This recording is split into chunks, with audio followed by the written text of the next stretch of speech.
मात्र कुछ ही दिनों के बाद आप लोगों का एग्जाम है, काफी कम समय बचे हुए हैं। तो इस कम समय में आप लोग तैयारी कैसे करेंगे? तो ये जो कम समय बचा हुआ है, तो इसमें आप लोगों को सिर्फ वही सब चीज को कवर करना है जो बोर्ड एग्जाम के लिए काफी इंपॉर्टेंट है, यानी बोर्ड एग्जाम में बार बार पूछे जाते हैं, चाहे वो सब्जेक्टिव क्वेश्चन हो या फिर ऑब्जेक्टिव क्वेश्चन। देखिए, कम समय में आप लोगों को बेटर प्रिपरेशन करनी है और बोर्ड एग्जाम में अच्छा से अच्छा प्रदर्शन करना है। ये नहीं कि सारे कंटेंट के पीछे भागना है, कभी ये चीज पढ़ रहे हैं, कभी वो चीज पढ़ रहे हैं, किसी के बहकावे में नहीं आना है। और जो इफेक्टिव है बोर्ड एग्जाम के लिए, जो बार बार टच किए जाते हैं, उसको आपको हर हाल में कवर करना है। क्योंकि बोर्ड एग्जाम का एक पैटर्न होता है कि वो किसी भी क्वेश्चन को तो कवर करना ही है, लेकिन कुछ प्रकार के ऐसे क्वेश्चन होते हैं जो हर बार टच करते हैं। ठीक है, तो यहाँ जो हम क्वेश्चन को कवर करेंगे, ये सभी क्वेश्चन आपका गेस किया हुआ क्वेश्चन है और सभी क्वेश्चन लगभग आप जानते हैं, लेकिन आपको रिवाइज करना जरूरी है। क्योंकि अगर आप रिवाइज करते हैं तो आपका कमांड जो है, ये सब क्वेश्चन में आपको बढ़ेगा, कमांड आपका हासिल होगा और वहां जो मिस्टेक होने के चांस हैं बिल्कुल कम हो जाएंगे। ठीक है, इसलिए सभी क्वेश्चन को आप कवर करेंगे। क्योंकि एग्जाम काफी नजदीक आ चुका है, तो आप लोग थोड़ा सा सीरियसली होकर के पढ़ाई करनी है।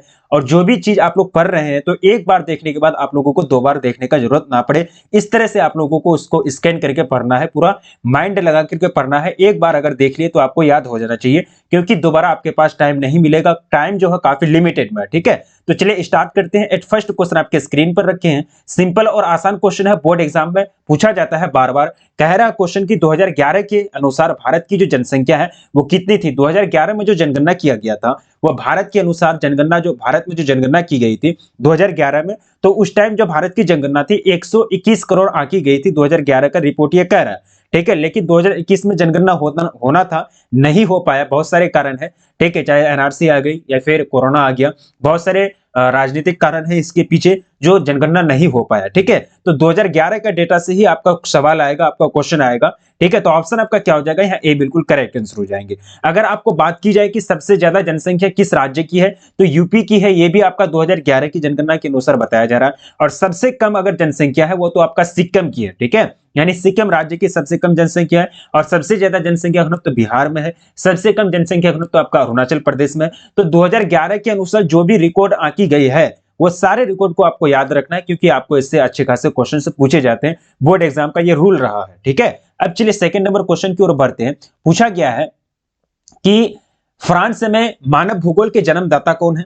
ठीक है, यानी मानव भूगोल आप लोग जानते हैं, ह्यूमन ज्योग्राफी के बारे में आप लोगों ने अच्छा तरह से कॉन्सेप्ट पढ़ रखा है कि मानव भूगोल जो है, मानव की उत्पत्ति से लेकर अभी तक उनका पारिस्थितिकी तंत्र के साथ कैसा रिलेशन रहा है, इसी का हम लोग विश्लेषित और संश्लेषित रूप से जो अध्ययन करते हैं, वही आपका क्या है, मानव भूगोल है। ठीक है, तो फ्रांस में मानव भूगोल के जो जन्मदाता है, किनको जाने जाते हैं, डिमांजिया को। ठीक है, डिमांजिया को फ्रांस में मानव भूगोल के जन्मदाता के रूप में जाने जाते हैं। और डिमांजिया जो थे, एक बलास के शिष्य थे। बलास एक बहुत बड़े ज्योग्राफर थे, भूगोलवेत्ता थे, और वो क्या थे, बलास के शिष्य थे डिमांजिया। तो ऑप्शन का क्या हो जाएगा, बी यहाँ आपका राइट आंसर हो जाएंगे सेकंड नंबर क्वेश्चन का। ठीक है, अब देखिए आगे की ओर बढ़ा जाए। सिंपल और आसान क्वेश्चन है कि ज्यादा टफ क्वेश्चन नहीं आएगा आपको, जो पढ़ के जाएंगे। अगर आप सिर्फ आप वो क्वेश्चन को कवर कर लेते जो इंपॉर्टेंट है, बोर्ड एग्जाम में बार बार टच किए जाते, तो इसको आपको कवर अगर कर लेते हैं, पूरा अगर याद रखते हैं, तो उम्मीद करता हूं कि आपका जो क्वेश्चन है लगभग यहीं से सॉल्व हो जाएगा। ठीक है, अब देखिए कह रहा है कि सबसे व्यस्तम समुद्री मार्ग है। सबसे व्यस्तम यानी सबसे ज्यादा मतलब बिजी रहने वाला जो समुद्री मार्ग है, वो आपको पूछा गया है। ऑप्शन आपके सामने रखा गया है, सुएज नहर, या फिर उत्तम आसांतरिप, या फिर आपका दिया गया है एक तरह से उत्तरी अटलांटिक, या फिर पनामा नहर की बात की जा रही है। ठीक है, बताएंगे इसका राइट आंसर क्या होगा। आपके स्क्रीन पर सिंपल और आसान क्वेश्चन पूछा गया। ठीक है, तो इसका जो करेक्ट आंसर हो जाएगा थर्ड नंबर क्वेश्चन का, वो हो जाएगा आपका उत्तरी अटलांटिक। क्या हो जाएगा, थर्ड नंबर क्वेश्चन का ऑप्शन आपका क्या हो जाएगा, उत्तरी अटलांटिक महासागर। ये जो है समुद्री मार्ग का सबसे ज्यादा मतलब व्यस्तम मार्ग है। ठीक है, और ये इसी महासागर के माध्यम से जो होता है, आपका अफ्रीका हो गया, उत्तरी अमेरिका, उसके बाद आपका दक्षिण अमेरिका, ये सारे जो महाकंट्री है, ये जो महादेश है, ये सब आपस में जुड़े हुए हैं और व्यापारिक साझेदार के रूप में अपना व्यापार यानी बिजनेस करते हैं। ठीक है, अब देखिए नेक्स्ट क्वेश्चन की ओर बढ़ा जाए। पूछा गया है, सभी क्वेश्चन का आंसर को कमेंट करेंगे। चलिए, बहुत अच्छी बात है, शानदार कमेंट आ रही है।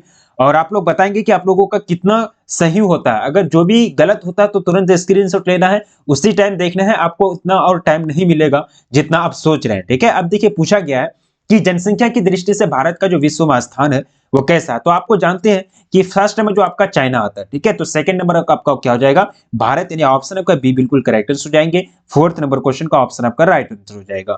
ठीक है, अब देखिए नेक्स्ट क्वेश्चन की ओर बढ़ा जाए। पूछा गया है कि निम्नलिखित में से कौन कोलकाता हुगली औद्योगिक प्रदेश में नहीं आता है।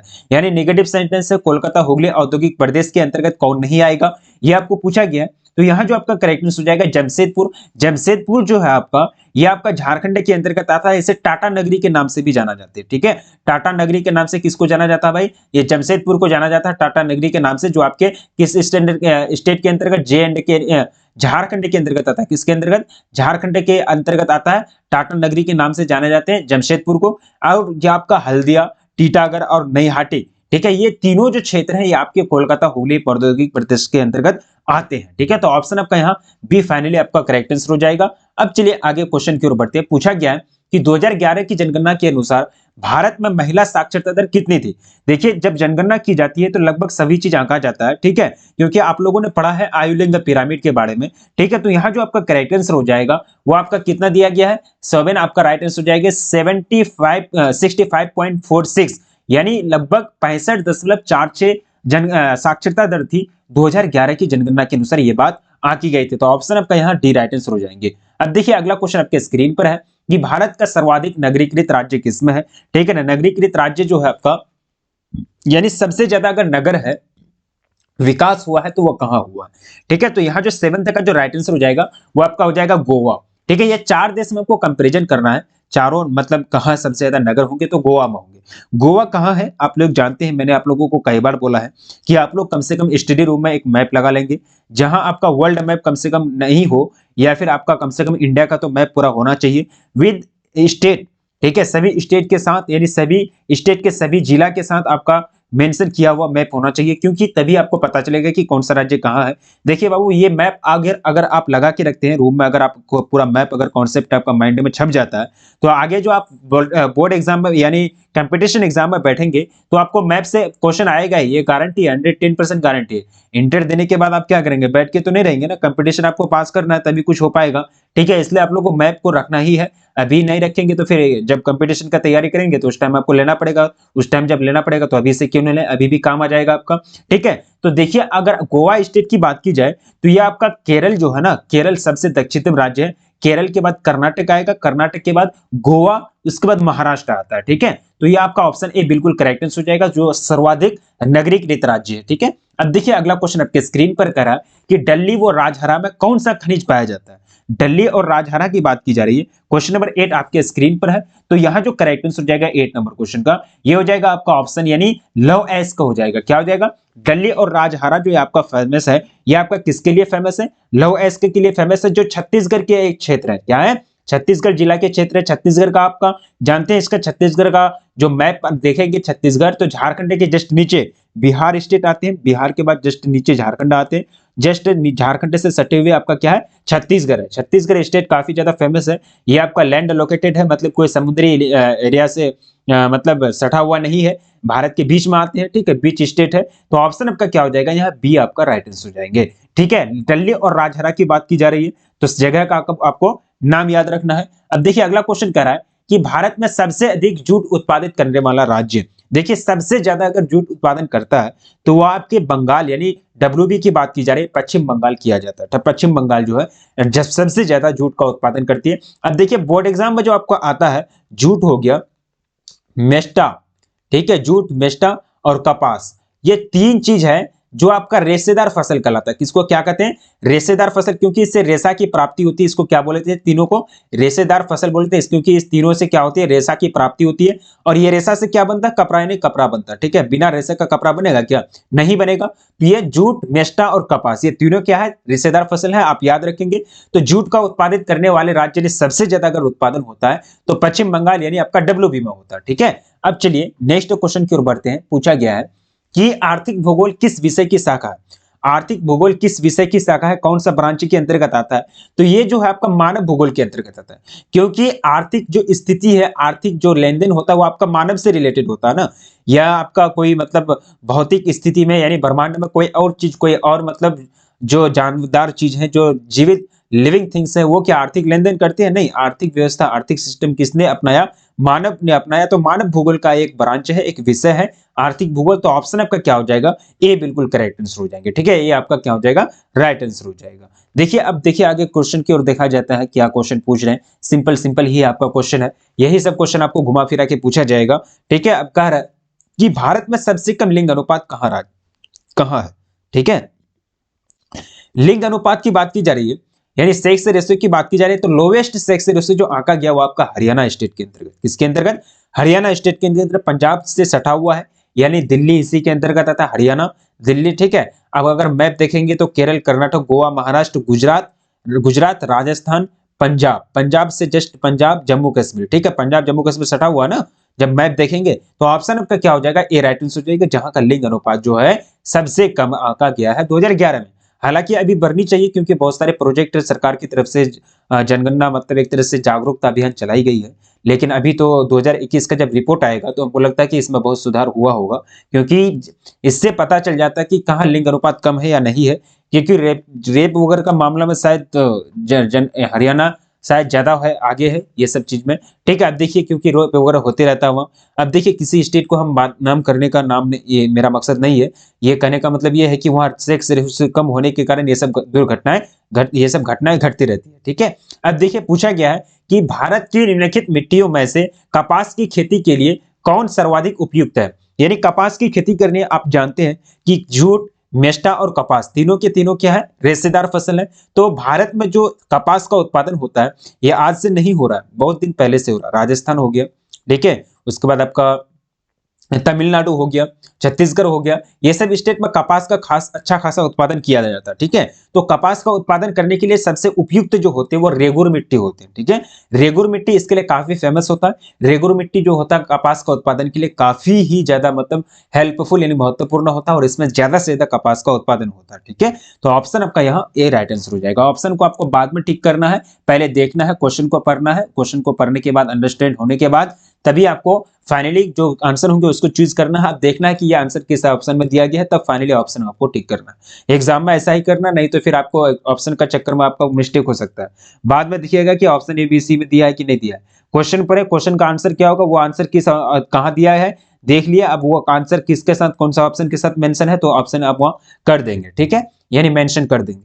अब देखिए कह रहा है कि कृषि की दृष्टि से सबसे विकसित राज्य, यानी विकसित राज्य आप जानते हैं डेवलप्ड यानी स्टेट जो है कृषि के क्षेत्र में वो कौन सा है। आपके सामने ऑप्शन रखा गया क्वेश्चन नंबर 13 आपके स्क्रीन पर है। पहला ऑप्शन आपका पंजाब, झारखंड या फिर उत्तर प्रदेश या फिर महाराष्ट्र। ठीक है, 13 नंबर को बिल्कुल हो जाएगा आपका पंजाब हो जाएगा। जानते हैं गेहूं का उत्पादन सबसे ज्यादा आपका पंजाब में होता है।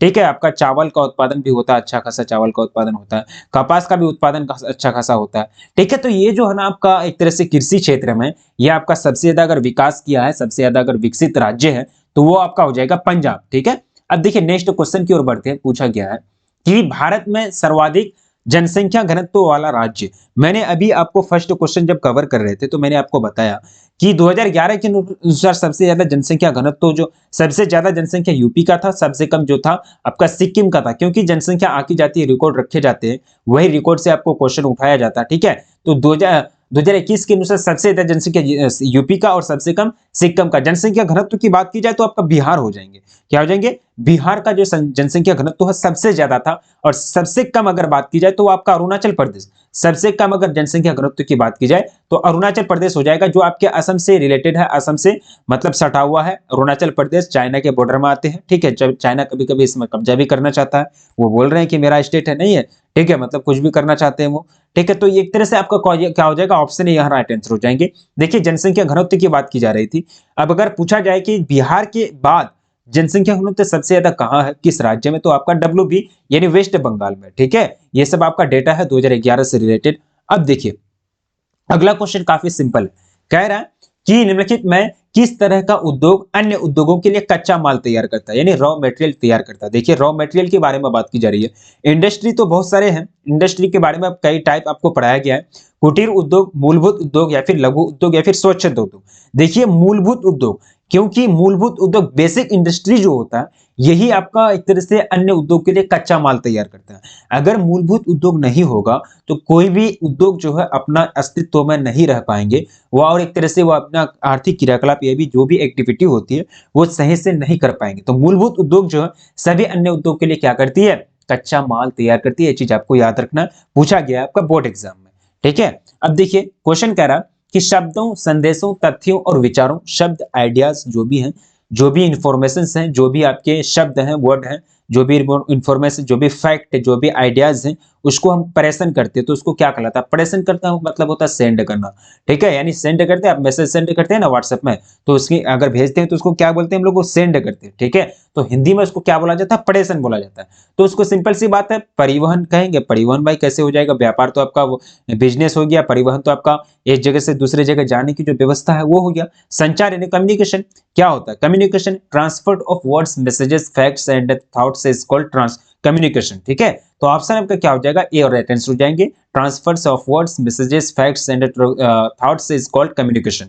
ठीक है, ये सब चीज सिंपल है, ज्यादा टफ नहीं है। देखिए आपका जो परिवहन है ना, ये आपका चैप्टर का नाम है। देखिए सॉरी, एक तरह से संचार, संचार भी आपका एक तरह से चैप्टर का मुख्य टॉपिक रहा है, ये चीज आप याद रखेंगे। नेक्स्ट देखिए, कह रहा कि पनामा नहर जोड़ने का कार्य करता है। तो पनामा नहर कौन किससे किससे किसको जोड़ने का कार्य करेगा भाई, सिंपल है। तो पनामा नहर जो जोड़ेगा वो आपको बताना है, सिंपल और आसान क्वेश्चन पूछे जाते हैं। तो यहाँ जो करेक्ट आंसर है अटलांटिक महासागर, अटलांटिक को प्रशांत महासागर से जोड़ने का कार्य करेगा। ठीक है, सॉरी, हाँ, पनामा नहर जो है मानव निर्मित नहर है जो अटलांटिक को प्रशांत महासागर से जोड़ने का कार्य करेगा। ये कोई प्राकृतिक नहर नहीं है, इनको बनाया गया है चीर करके, जमीन चीर के, और बहुत सारे प्रोजेक्ट के माध्यम से इनका निर्माण हुआ है। तो ऑप्शन आपका यहाँ क्या हो जाएगा, ए राइट आंसर हो जाएंगे। नेक्स्ट देखिए, पूछा गया कि रेशम मार्ग लंबी दूरी के व्यापार का आरंभिक उदाहरण है जो जोड़ता है।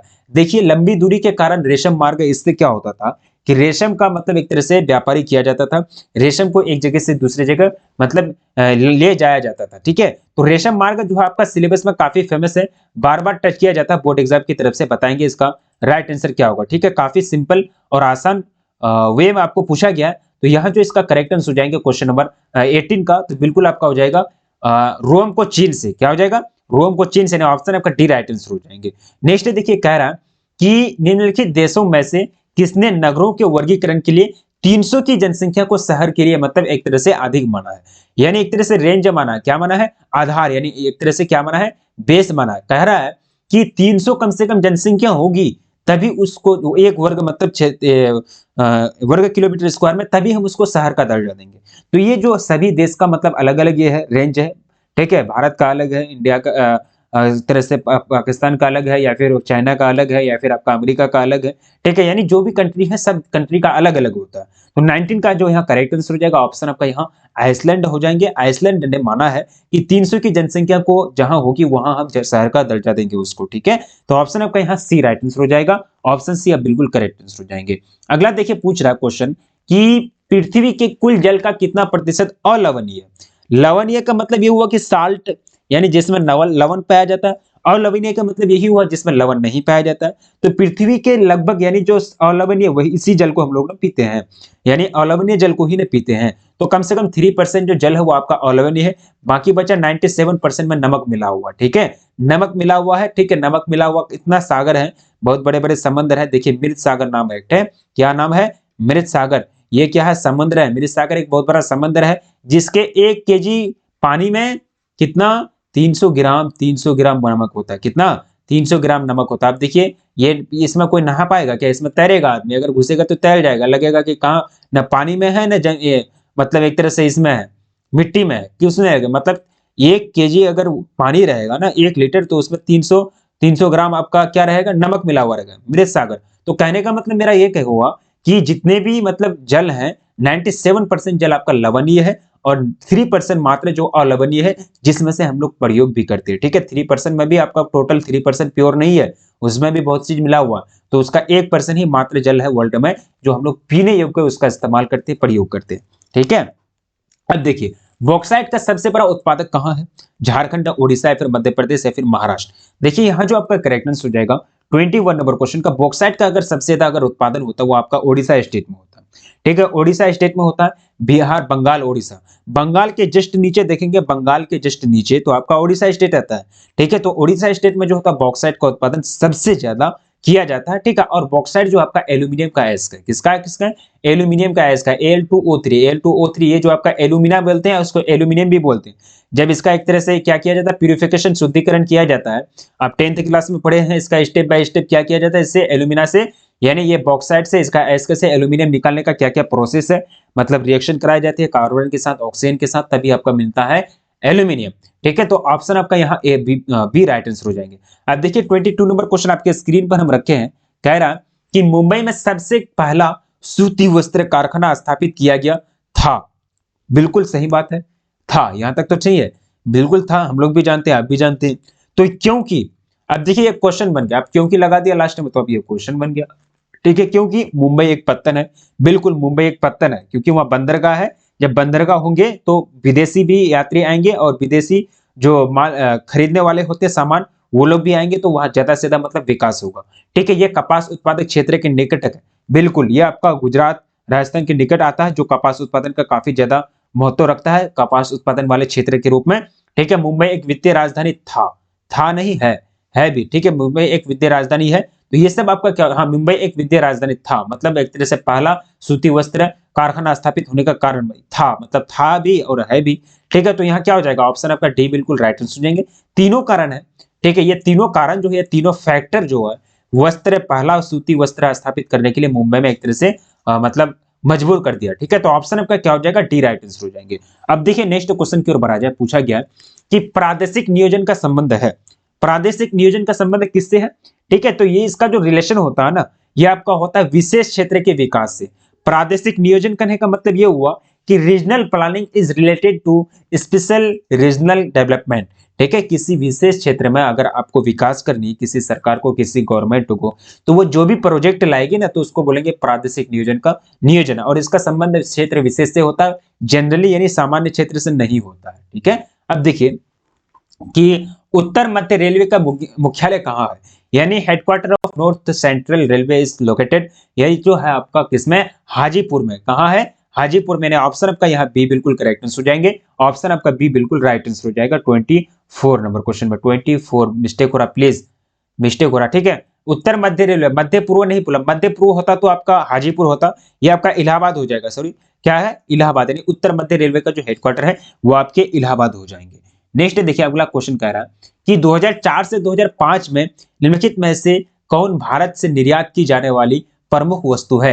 भारत से 2004 से 2005 का बात कर रहा है। ठीक है, निर्यात का मतलब होता है एक्सपोर्ट करना। तो जो भी इंजीनियरिंग सामान थे, यानी इंजीनियरिंग गुड्स जो थे, वो एक तरह से major exported goods of India थे। कब से कब तक, 2004 से लेकर 2005 तक। ठीक है, तो उस टाइम जो आपका इंजीनियरिंग सामान ज्यादा बनते थे इंडिया में, तो इसका ज्यादा निर्यात होता था। ऑप्शन आपका क्या हो जाएगा, ए बिल्कुल करेक्ट हो जाएंगे। नेक्स्ट देखिए अगला क्वेश्चन क्या है कि कौन सी बीमारी जल प्रदूषण के कारण होती है। देखिए आपका नेत्र रोग तो होगा, आपका एक तरह से आंख में अगर कुछ होगा तो आपका वायु प्रदूषण के कारण होगा, या फिर वायु में जो कीटाणु वगैरह होते हैं उसके कारण होगा। श्वसन नली रोग, इसमें तो आपका वायु प्रदूषण के कारण होगा। बहरापन, ये भी क्या हो गया भाई, ये तो बहरापन एक तरह से आपका हो जाएगा ध्वनि प्रदूषण के कारण। ठीक है, यहाँ जो अतिसार है ना, ये बहुत बड़ा खतरनाक रोग है, जो आपके दूषित जल, यानी जो पॉल्यूटेड जल होते हैं, वाटर होते हैं, उसी के कारण ये आपका क्या होता है, जल यानी अतिसार होता है। और आपको पता है कि जितने भी प्रकार के प्रदूषण हैं, जितने भी, चाहे ध्वनि प्रदूषण, वायु प्रदूषण, मिट्टी प्रदूषण या फिर जल प्रदूषण, तो सबसे ज्यादा अगर प्रदूषण से बीमारी फैलती है तो वो आपका जल प्रदूषण से फैलती है। क्योंकि जल जो अगर प्रदूषित होता है उसमें बहुत सारे कीटाणु, विषाणु, बैक्टीरिया वगैरह अगर चले जाते हैं, तो आप उसको तो उबाल के पीते नहीं है। ठीक है, जबकि उबाल करके पीनी चाहिए, तो उबाल के नहीं पीते तो आपके कहाँ चले जाते हैं, डायरेक्ट अंदर चले जाते हैं, जिसके कारण आपके अंदर रोग उत्पन्न हो जाता है, और रोग के आपके ग्रस्त में आ जाते हैं, रोग के गिरफ्त में हो जाते हैं। ठीक है, तो आपका क्या हो जाएगा, यहाँ ए सी राइट आंसर हो जाएंगे। अब देखिए अगला क्वेश्चन करा कि सिलिकॉन वैली प्रसिद्ध है।